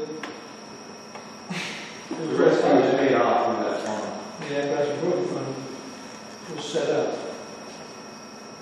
So from '06 on, so I guess my answer is if the vehicle is 2006 or 7 or newer, Yeah, it was paid for with the apparatus. with the apparatus and equipment. Yeah. What is the plan and schedule for moving forward? One of my plans is to find out the actual cost, what it's going to cost. That's number one. There are a lot of things we haven't taken into consideration. The overtime alone is just going to be staggering. Because when them guys are on vacation, when they're sick, we have to bring somebody in for overtime. It does not pay for that. That comes out of our pocket. And that's going to be astronomical. That's one of the biggest things. We also, the insurance is another thing. I know people who don't take the insurance, we give them a stipend. If they don't take that insurance, do we have to pay them the stipend? It would only be fair. It wouldn't be fair to give it to somebody not them. So that's another big cost. So there are some big costs that are in there that are not getting paid for that I'd like to know about. Because that's money that we're going to pay for. And it's the first year, second year, and third year. Them are two of the biggest things that I think. Don't have to go fire EMS, Captain Powell. So you get a stipend for the insurance, Facts, no guy. matter what they pay, you get a stipend for it. And whether they take the opt-out or not, if they take the single plan, opt-out, dual plan, or the family plan, there's a stipend for that. And it's the average of all insurance that we offered last year, 2 years. And I thought I read in here, maybe I could be wrong, but I thought I read in here that it would only pay for the firefighter and one person. It did not say, I did not see family. So insurance, the family plan is 26 grand a year, and the single plan is 9,000 grand a year. On the opt-out, single opt-out is the same. It pays all 4 firefighters all 3 years. The firefighters, not family. No, the family too? It pays for, you get... I did not see that in there, but I could be wrong. So you get $17,055 a year per person for health insurance. Depends upon what they pick, whether it's a surplus or a deficit. Okay. So earlier I asked the chief to provide some information with respect to the cost of the second and third year and also the, at the end of the program. And I understand you can't provide that tonight. And that's why I want to know what is the process and most importantly, the schedule. I've heard a lot of questions amongst the commissioners.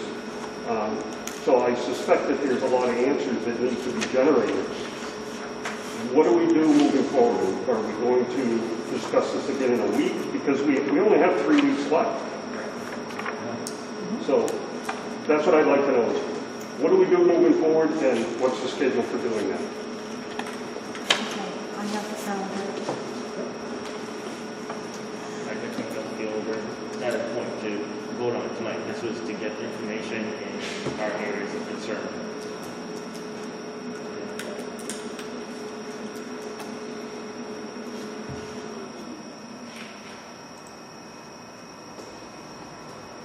Get some dates. Let's And see. the 15th are the only 2 Tuesdays. Yes, those are the only 2 Tuesdays, the 8th and the 15th. The 8th is the state primary day, and the 15th is the following week. So those are the only Tuesdays.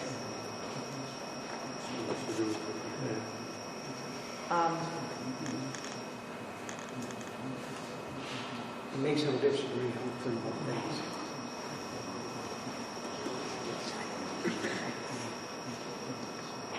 I think part of tonight's meeting is we finish generating some more questions or RFIs.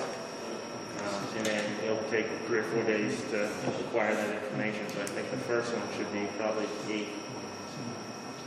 Because unfortunately going into a 3-day holiday also, working around all that stuff. So. Right, so the 8th I think will be a good step in the next one. And we get our RFIs together, so we have that going into it. So I make a motion that we set another meeting aside to continue this on September 8th at 5:30 here at Park Street Station. I'm supposed to be at the polls. Polls close at 7. But I'll check into it. I don't know. If I have to. Would it be better to do it at 6, give you a little? Well, 6 would be ideal, but I have to, I'm going to be at the polls. Do you have duties following the closure of polls? Let me check. I'm open to 7 o'clock. That way the polls are closed.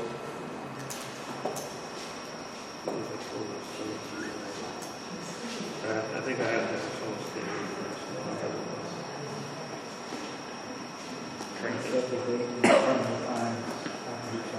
So I'll check for September 8th, the time to be determined. I will check, I will confirm you tomorrow. Okay, about the time. Yeah. So that's a motion. Okay, the motion been made, September 8th, have another meeting. The time will be determined.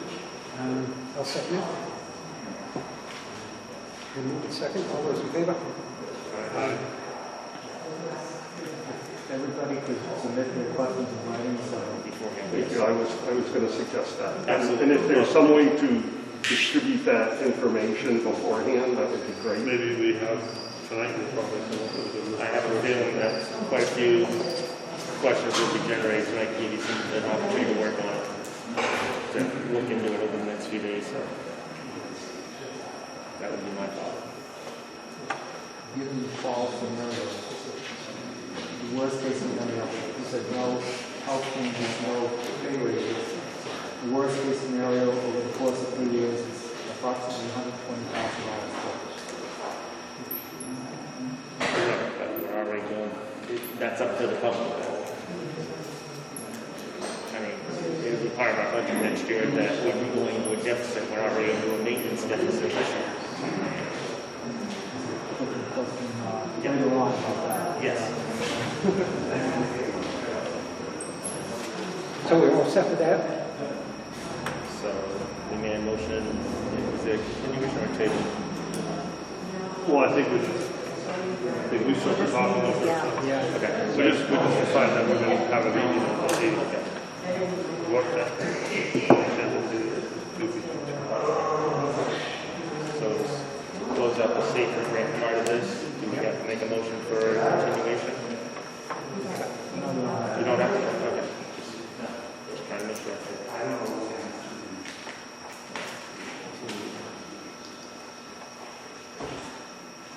Okay, I think Pat Street Tower, maybe the best thing to talk about next. We only reorganized safer grant. Okay, So you get cheat sheets. Well, that's the only thing that we did, so we'd have to make a new motion. We're just, you know, say that was old. Because I'm sure there's going to be questions on that too. Okay, we're going to move on, I guess, and we're going to talk about, we're still in the old business, the Park Street Tower. All right. I'm going to let the chief discuss it a little bit, then if you have any questions, you bring them up. So currently, the proposed tower at the Park Street Fire Station is with the Northfield Zoning Board of Appeals. We've had, I believe, 4 meetings on it, and the meeting has been continued until the last Monday of this month at, I think it's 7 o'clock. I believe it's 7 o'clock. And maybe at that time we're going to determine whether they support or not support, or continue again, the public hearing portion of the ordinance, of the guarantees that are being requested by YSA. I put together a list of benefits in the form of a letter. I guess the first thing to go over is that one of the many benefits of this, the primary benefit of the communications tower is to support and provide better communication services to the fire department, better than what it has now. You could add another receiver here, and this broken antenna that's on the roof to go on the new antenna, a new tower, I should say. And that's the primary purpose. Increase the safety and radio coverage of the firefighters working either during an incident or a training event. Another benefit is that with the agreement that we have with the company, the fire district is going to collect rent for them using our space. And if they only put 3 tenants on, 3 cellular tenants on here, now, I don't know any that have less than 3. Most of the ones I see have 5. But just 3, so I'm trying to be conservative. Given the conservative figures that I have here, the rent collected over, say, a 20-year period, because I'm kind of in my head, if we build a new fire station or renovate a fire station, it's probably going to be a 20-year bond. If that tower is erected and we collect the rent over a 20-year period with just 3 carriers on it, not 5 like most of them, we're going to collect over $1 million in revenue. Now, if a fire station is going to cost $5 million, or $4 million, or whatever the bond's going to cost, because we have almost $500,000 in the bank for this project. And if we can reduce the bond by other means, maybe the apparatus equipment fund, maybe not, that's going to cover a quarter to a fifth of the cost of the fire station from the rent collected. If the folks, the district, and you guys decide that that's what you want to use the revenue for. Right now, if we start collecting revenue, it just goes into the general fund. If at the district meeting you decide you want to designate a purpose for this revenue, you can do so. And if that purpose is to defray the costs of a building or buildings, if you want to put it in the land and building fund or create another special revenue fund, you could do that through a warrant article at district meeting. But I'm just supposing, if we do collect that $1 million over a 20-year period, we will be able to pay 20 to 25% of that building with funds collected from revenue, rent revenue. That'd be a huge burden that wouldn't have to be borne by the taxpayers. Additionally, the town of Northville will collect revenue from personal property taxes from every carrier that's on that building, on that tower. Like I said, I know I'm trying to use conservative numbers, and I know a similar tower on Dudley Road last year collected almost $18,000. The town of Northville collected about $18,000 in personal property tax for that tower. Say the town of Northville only collects $15,000 for this tower because it has less tenants on it. The town of Northville, over that same 20-year period, will collect an additional $285,000 to help defray the tax burden on the residents in Northville. If you take that $1 million that is collected from rent, plus the $285,000 that Northville will get, if that $1 million is divided through the formula between Tilton and Northfield, Northfield will then collect $637,625.53. How that money gets used is still to be determined. But the total take for Northfield at that point in time would be $637. It's an awful lot of money. And at the same time, it's providing a better service for the fire department. It's providing FirstNet service to any public safety agency in this area. It's providing cell coverage to mainly the folks who live in the Village District area and up on Beverly Road, that way, because of the way the antennas are. And it's cell service that the folks here don't currently enjoy. Maybe they have phone service, but they can't stream data as fast as they would like. This would fix all of that. And at no cost to the taxpayer. So,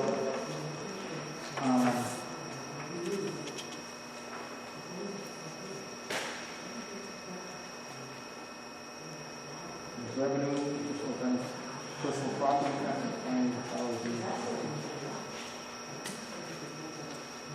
the tower is needed to improve firefighter communication abilities, and the equipment gifted to the fire district by Wireless Edge, if this is approved, is going to be worth about $300,000 to $400,000. And that's money that we should spend anyways to improve what we have here. We need a tower here for our own radio communication purposes. If they're going to build it for us for free, we should let them. And then give us. They're going to install antennas. They're going to give us a shelter for all our radio equipment. They're going to give us an emergency generator. And then we're going to collect rent for all that. It's like, it's something that we need. We found a way to have someone pay for it.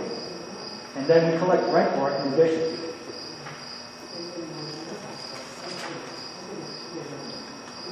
Given that all these benefits, I just think it's a no-brainer that the Fire Commission would support this project and send a letter to the Northfield Zoning Board of Appeals to do so. Now, it's up to you to decide whether you'd like to do that or not, but that would be sending a strong message saying that the Fire Commission supports this project. And in fact, the Fire Commission has authorized this project 3 years ago. And it went to an RFP. Wireless Edge was awarded the lease. The lease has been executed, all under the authorization of the Fire Commissioners.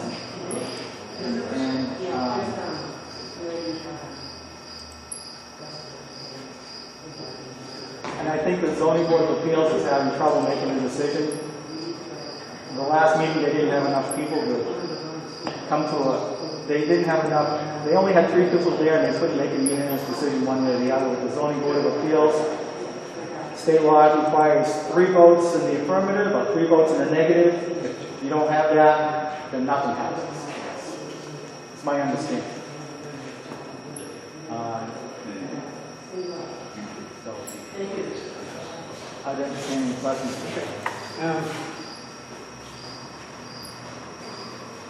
You know, to me, it sounds like a great opportunity, but, and I know people, I've talked to a lot of people, they're concerned when he looks at it.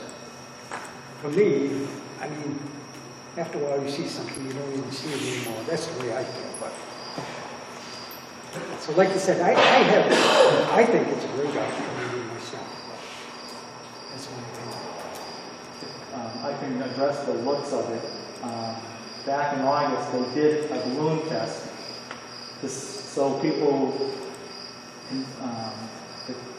can see. If you can see the balloon, you'll be able to see the tower. And they took pictures from all around, and I have a copy of the report. But basically, if you're getting off the highway here, you'll be able to see it. If you're in the ballpark here, you can see it. Once you make the bend here, you can't see it coming down Park Street until you're right near the fire station because of the way the road bends. The only other place that could absolutely see it from all the fields that they took them, they have pictures and illustrations of how it looked. You could see it, the very tippity top of it from the arch, if you're standing on the pedestal of the arch. But it appeared to be very small. Because I went and looked, I drove all the way around. You come down, you go up Pebbly Road or Zion Hill Road, you can't see it. Or I couldn't see it. And anyone else who was driving around, and they took pictures to try and help determine, you just couldn't see it. So, yeah, if you're here, you got to see it. But as soon as you get away from here, you can't see it. It's the trees obscure your view of the tower. So. The only drawback I have is it's going to, how is it going to affect if you build a new station right onto this here? That's the biggest thing. So it is tucked into the corner of the lot. Any of the plans that were talked about or have been previously proposed for this property, this tower was moved into that corner so that it would not affect that. It was over here before. Okay. Well, I've said what I can say, but what do you think, Eric? What about I don't know what is it, the conduit, I guess is the right word, that's going to be between the power supply here. I'm assuming the power supply is going to be behind this building? The generator? Everything will be over. So everything will be separate? Okay. I was just, like, if there's anything that's going to be going from this building to there, like conduit, if they go to build, if we do build it on the side of the building, is that going to have to be moved and at what expense? So all that is being taken into consideration, and I know that utilities for the tower will come from the street, and they have an easement to do that, and I believe it's all underground. So I will make sure that there's nothing to say going from like that, like the window right there, just for instance, going straight across the lot to the corner. No, it'd be from the street, and so it's going to come in directly. And if it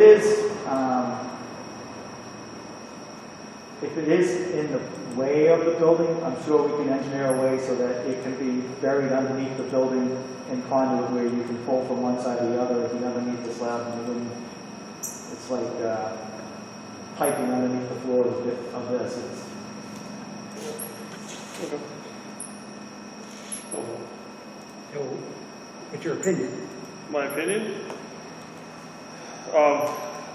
I mean, visibility, when I saw that they were going to do the balloon, I would like to see the pictures, but I haven't heard anyone say that they saw the balloon. That would be the biggest thing, and I wouldn't want a fake tree, because those look worse than a real tree. But I think, one thing I would hear about people is, the bad cell service here, so if there's a way that it can be improved, it's good, and if it helps and it's going to help our communications, and if the town of Northfield wanted to add their public works and their police onto that tower, though I don't believe their public works disagree, because I think that tower's supposed to come down, right? Mr. Walton? I can't hear a word you're saying. Isn't that tower supposed to come down? So that your highway department doesn't use communication? I think either is going to be or has been secured. Okay. Good. A couple of questions I do have. So this is going to be a Class 3, Tier 3 tower, lattice-type tower. Mm-hmm. Does it have any supporting guy wires? No. It's going to be completely freestanding. Yes. The footprint for it, we set aside 75 by 75, I believe, was the tower would sit inside as well as auxiliary equipment? Yes. Okay. How tall is the tower? The structure itself is 195, plus the fire department antenna on top of that would bring it up to about 213, 215, something like that. Okay. Is this, because it's a Class 3, Tier 3, is it going to have breakaway hard points partly up so that it doesn't land on our station or across the road, since we are in the fall zone? Yeah, so, yes, it does. It's at 60 feet up. It's engineered, if it's ever going to fail, it will fail at the 60-foot level and then fall over like that. So 213, so you're talking 143 feet from there is where the peak could go. That's if it would fall straight out. I know. It's going to fall down and then like this, so it's less than, I think it's like 110 or 115 feet. I'd have to look at the radius on the diagram again. So now, basic construction restrictions out there, building or adding or remodeling into a known possible construction fall radius, what impacts will that have? I don't believe there are any impacts. There are buildings built every day, public safety buildings built every day with towers similar to this right next to it. Yes, but what comes first, the chicken or the egg? So Bedford, they had the fire safety building, they built a tower next to it. If Bedford was to build onto their building, now that they have the tower, are they now restricted because of the tower now puts new criteria onto them? I don't believe so, no. Because that is a big concern if this was an area that we would consider the expansion, because that space, that was part of the concern. So I'll give you a different example. The Tilton Police Station, they're constructing the police station and the tower congruently, and the tower is within that as well. Yes, there are towers all over the place, and I understand from municipalities they are class 3, Tier 3, as opposed to some of the radio towers you see up there. So I mean, I looked into this part of it and understood it. They did do the balloon test, and the balloon test was considered favorable by people that were at the meeting, which was good to hear. That is my significant concern is, obviously, we don't want to redo anything, so yes, the conduit for the communication wires coming over, because the utility wires would probably go that way, but the communication wires would probably come cross country, so I definitely agree with you. That's a concern.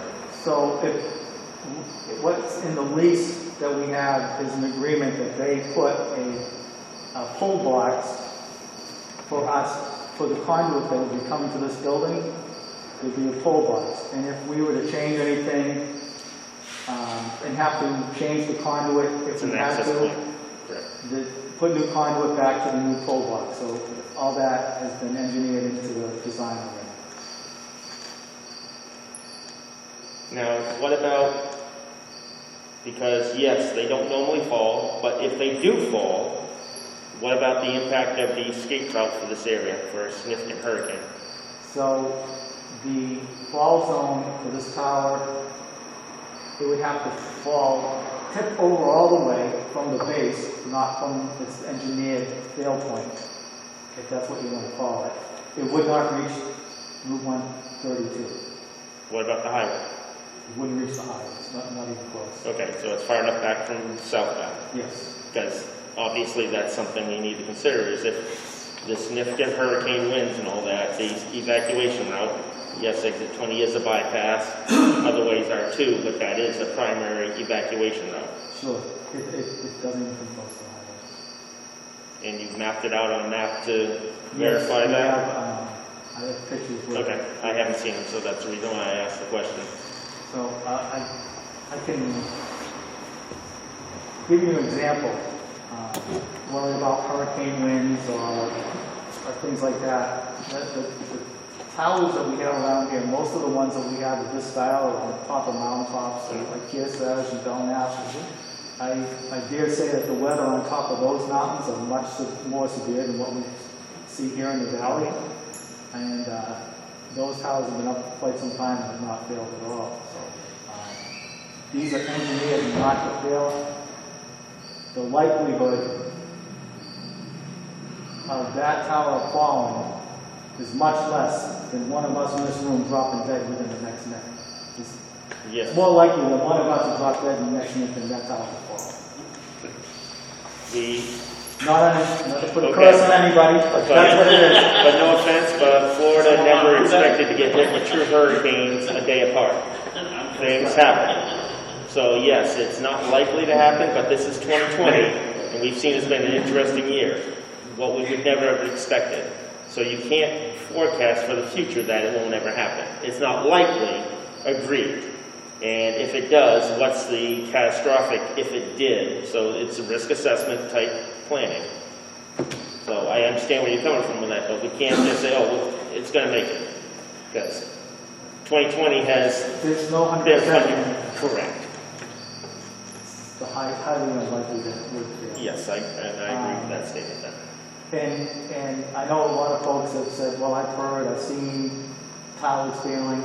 The towers that fail are guide towers, and because they're dependent on the guide wires that actually hold it vertical. The bottom of the tower, of those guide towers, aren't even affixed to the ground. They're just sitting there, gravity holding them down, and all the wires. So when something hunk of ice falls down, shears a cable, the tower falls over because of that sheared cable. Now, the other thing that does happen with accidents like this is the attachment points, what they put on them. So the hardware and software that they mount on, that's the secondary accident points when it comes to towers. Besides the structural collapse, it's the equipment falling, or it's the people falling.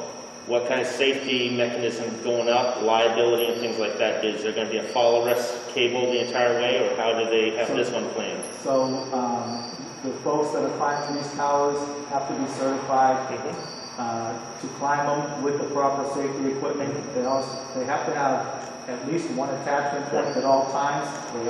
And if they're working, they have 2 attachment points to prevent them from falling. I'm not saying accidents don't happen, because it does, stuff happens. But it's rare. And it's in our lease that they have to follow the standards put out by the tower folks for their safety standards. I haven't seen the specific specifications for this tower, but I don't know if there's a rest cable for climbers. I know the one you have on Shed Road does have the rest cable. It has a self-arrest cable. Where they click into it, and if they fall, it just stops. Self-arrest, correct. The only other concern I would have with that thing is that in the writing with them is that they have to have the liability coverage for if anything can happen. Yes, that's within our lease that they do have that coverage. That's it. With my questions for now, yeah. You got something, Kevin, you want? I do.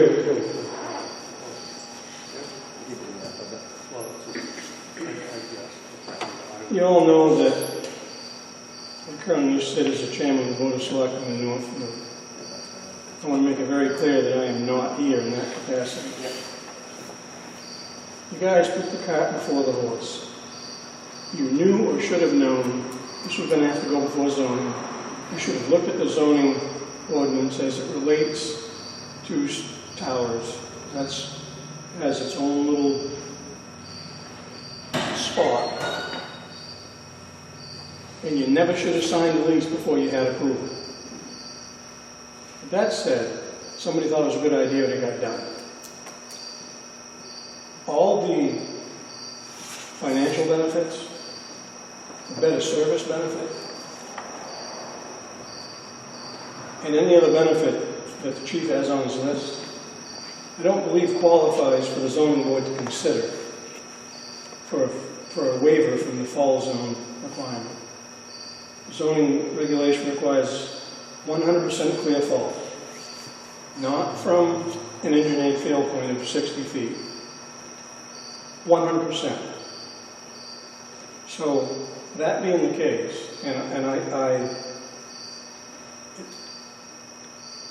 if anything was going to aggravate me, it would be how quick these people are to dismiss the fact that these things fall. You know what? Nothing lasts forever. You're being asked to pen a letter to the zoning board saying, we think this is a good idea. Well, the Northfield Selectmen have done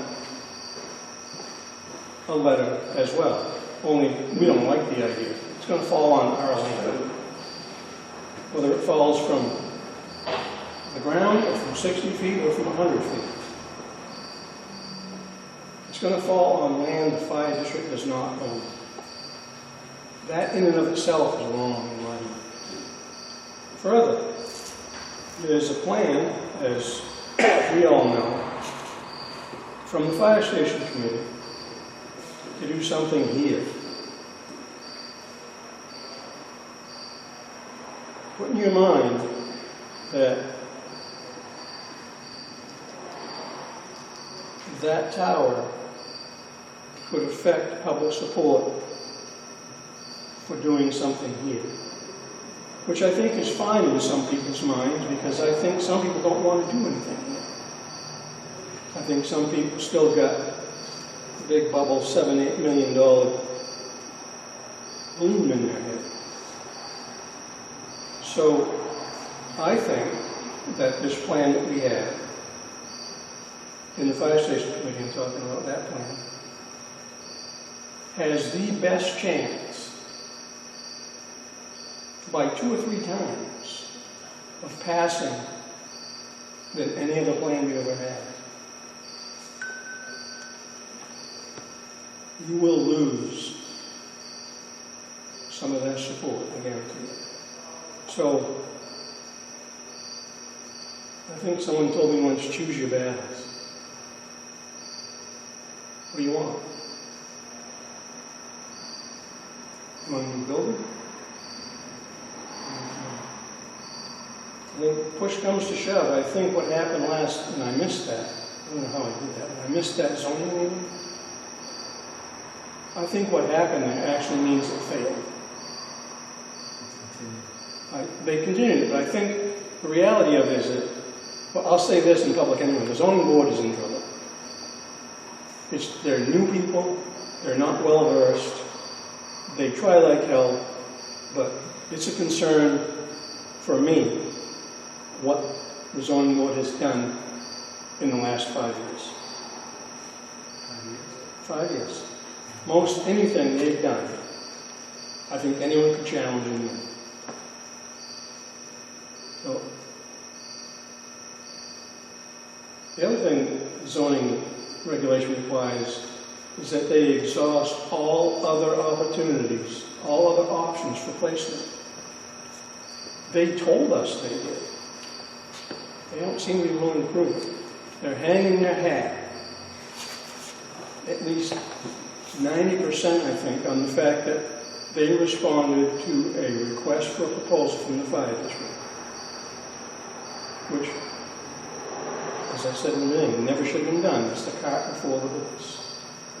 So here again, I think that we're doing what we want to do A, hope we don't get caught, or B, we'll get forgiveness easier than we'll get permission. That's just, there's a lot going on and has gone on. People don't forget. They do not forget. I thought, personally, from my own perspective, we had come around almost full circle. And then stuff like this happens. You know, it should have been, I guess don't mean a damn thing, because it's not. But before the fire district went into business that competes with private entity, that should have been a public decision. It was a public decision, it was made at a public meeting. That's not involving the public. Nobody shows up at these things.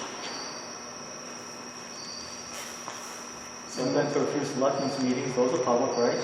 Yeah. And we don't get anybody either. So what do you do? It's advertised, it was advertised.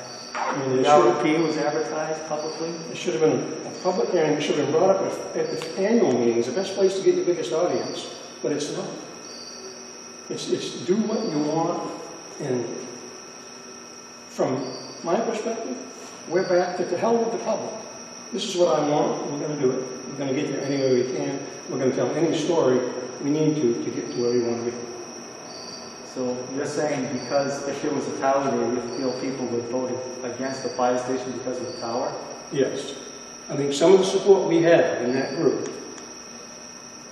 because I don't want to put a building there, put people in that building, and have the 1 in a million fall that puts the building out of service, hurts someone, damages our company.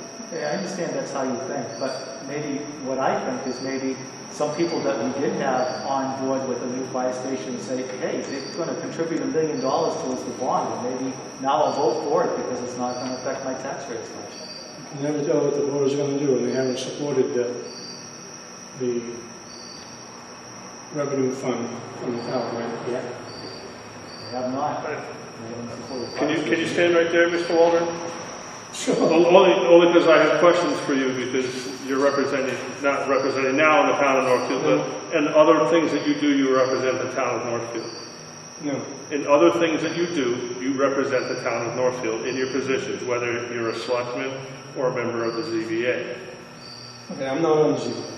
But when you first became a selectman, did you serve on the ZBA? Yes. So you served on the ZBA as a selectman, correct? The proper terminology is selectmen's representative to the zoning board. Okay, the zoning boards are not supposed to have selectmen representatives because the selectmen are the appeal And that's process. why I'm no longer on the Right, selectmen. but did you first participate in some of these meetings that the fire department was present at in that position? Say that again. So while you were a selectman serving as a member of the ZBA, which a selectman is not supposed to do, because the Board of Selectmen is the appeal process for the ZBA. Correct. Okay? So did you participate in these meetings with the fire district as a member of the ZBA in your selectman role? Yes, until it was pointed out to us that that was not the right thing to do, so we terminated it. Okay. But it could have influenced the decision. But going further along to what you talked about with numbers, I think you said at the last meeting that there were 3. Correct? I wasn't there. Present, someone said it. There was 3 people present and 1 that did not show, and there was a